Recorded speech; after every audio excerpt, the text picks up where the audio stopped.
ایک سوال کسی نے پوچھا ہے کہ تعویذ گنڈے کرنا اور دم درود وغیرہ کرنا یہ شرعاً جائز ہے یا جائز نہیں ہے، اور بعض لوگ اس کو شرک کہتے ہیں، تو کیا واقعی یہ شرک ہے؟ دیکھیں، تعویذ گنڈے کرنا شریعت میں اس کو ہم یوں دیکھ لیتے ہیں کہ شریعت نے زیادہ زور اس بات پہ دیا ہے کہ انسان اچھے اور نیک اعمال کرے۔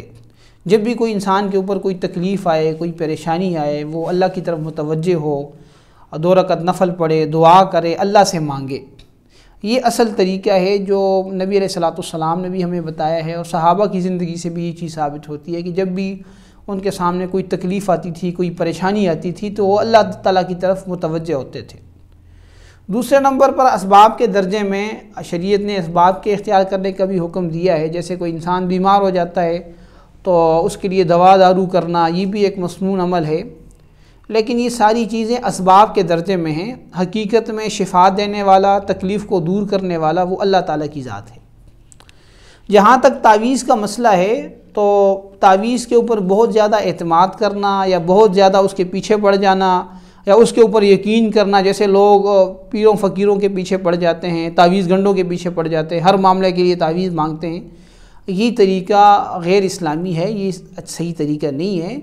جہاں تک تعویذ کی حیثیت ہے وہ ایک سبب کی حیثیت ہے، ایک دوا کی حیثیت ہے، اس کو اسی حیثیت میں رکھنا چاہیے۔ حقیقت میں جتنے بھی کام ہیں وہ اللہ تعالیٰ کے حکم سے ہوتے ہیں۔ تو جہاں تک تعویذ کی بات ہے، تعویذ جائز ہے بشرطے کہ وہ تعویذ کے اندر جو کچھ لکھا جا رہا ہے اس کا یعنی اس کے الفاظ ٹھیک ہوں، قرآن کریم کی آیات ہوں، یا اس کے اندر احادیث مبارکہ سے منقول دعائیں ہوں، یا اللہ تعالیٰ کے اسماء الحسنی ہوں۔ اس طرح کی جو چیزیں ہیں جس کے معنی اور مفاہیم درست ہیں، وہ معنی اور مفہوم اس کا درست ہونا چاہیے۔ دوسرے نمبر پر جو تعویذ ہے اس کو ہم ایک سبب کے درجے میں رکھیں، اس کو مؤثر بالذات نہ سمجھیں۔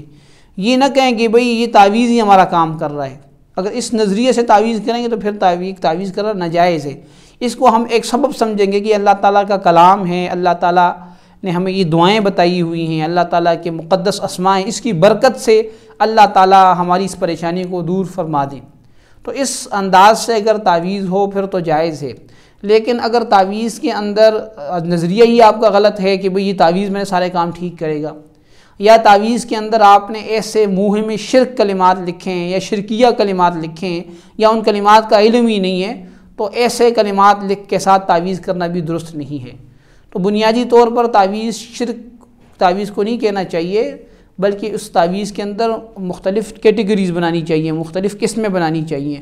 اگر تو وہ کفریہ شرکیہ باتوں پر مشتمل ہو، کفریہ شرکیہ عقیدے پر مشتمل ہو، یا کرنے اور کرانے والے کا عقیدہ یہی ہو کہ تعویذ سارا کام کر رہا ہے، تو پھر تو تعویذ کرنا جائز نہیں ہوگا، اور اس قسم کے تعویذات کو حدیث میں شرک قرار دیا گیا ہے۔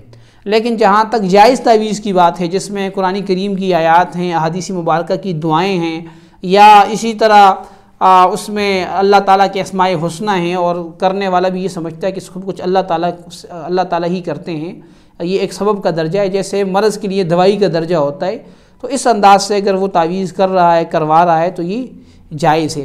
جہاں تک دم وغیرہ کی بات ہے تو دم وغیرہ کرنا حدیث سے ثابت ہے، اس میں قرآن کریم کی آیات پڑھی جائیں، دعائیں پڑھی جائیں۔ خود نبی علیہ الصلوۃ والسلام کا معمول تھا، رات کو آپ علیہ الصلوۃ والسلام جو آخری کل صورتیں تھیں 3، وہ ہاتھوں پہ دم کر کے پورے جسم پہ پھیر لیا کرتے تھے۔ سورہ فاتحہ کا دم کرنا، بہت ساری احادیث سے مختلف جو ہیں وہ چیزیں ثابت ہیں کہ جس میں صحابہ نے دم کیا ہے، اس سے فائدہ ہوا ہے۔ تو کلام اللہ ہے، اس سے یقیناً فائدہ ہوگا، تو اس میں کسی قسم کا کوئی حرج نہیں ہے، بلکہ ایک نیک کام ہے۔ تو نیک کام کے اندر اللہ تعالیٰ نے خیر و برکت رکھی ہوتی ہے، تو اس سے انشاءاللہ فائدے کی امید کرنی چاہیے، اس سے فائدہ ہوگا۔